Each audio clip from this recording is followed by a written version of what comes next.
Wir kennen das Problem seit 50 Jahren. Wir müssen endlich handeln. Der Planet wird kaputt. Stop die fossile Zerstörung. Die Planete ist kaputt. The planet is dying. Well, luckily the Planeteers were there, attempting to destroy a famous art piece, embarrassing their cause, embarrassing themselves, and most importantly, embarrassing their parents. I wish I could speak with their parents and be like, shame on you. Is that an equivalent in German? Like, do you have an expression where you can walk up to the parents of some students and be like, shame on you. You did wrong. You did wrong to these kids. Because you know what these kids remind me of? When my parents were younger, there used to be those homeless people that would have a sign which would say the end is upon us or the end is nigh. Doomsayers, as they were called. But number one, most people assumed that those individuals aren't well and they need professional help. And number two, at least the doomsayer wouldn't say that you need to pay more taxes to the government. You need to lower your standard of living. And then the government, which cannot clean up the streets, they cannot clean up the crime, but they will definitely clean up the environment, right? The government, which in Scat Francisco exists, will magically heal the planet Earth. So all of these activists are becoming a huge nuisance in Europe, much to my satisfaction, because the more nuisance they become, the more people they radicalize against their very interesting agenda. And it's getting to a point where the UK is running out of vegan meals for these individuals, right? So they're highlighting another problem with the British system. Now, I will tell you something very interesting that I noticed when I went to London.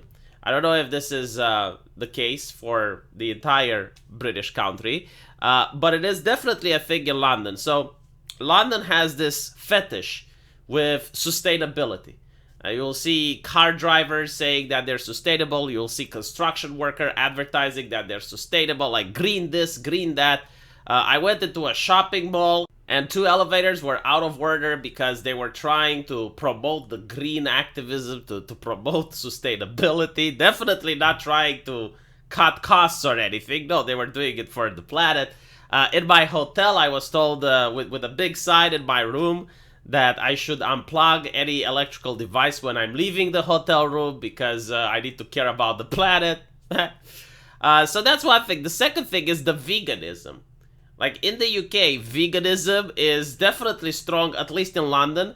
Like you would go to famous restaurants that were famous because the way they would cook meat.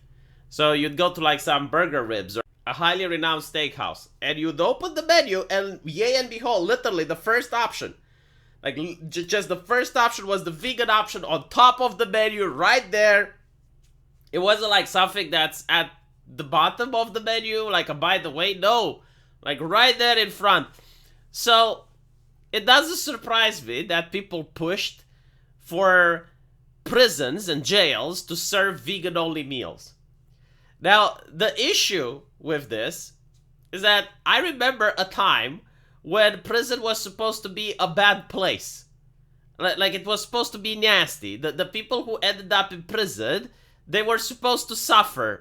This was by design, right? Like this was how the prisons were conceived for 2 reasons. Like number one is so that people are afraid to go there.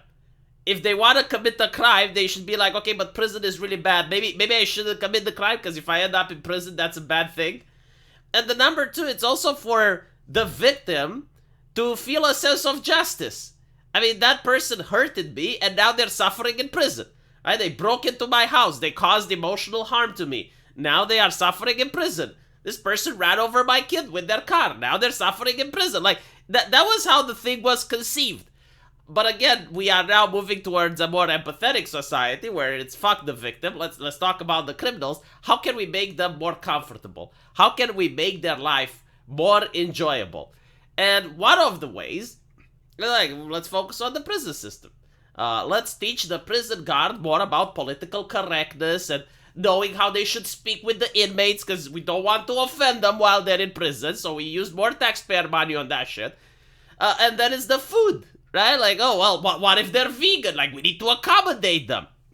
And the problem with trying to accommodate them is that if you don't, like, if it's a legal requirement for the jail to provide a vegan meal, if they cannot provide, then the inmates can actually sue the police station or whomever is in charge of that jail, which is absolutely fucking hilarious.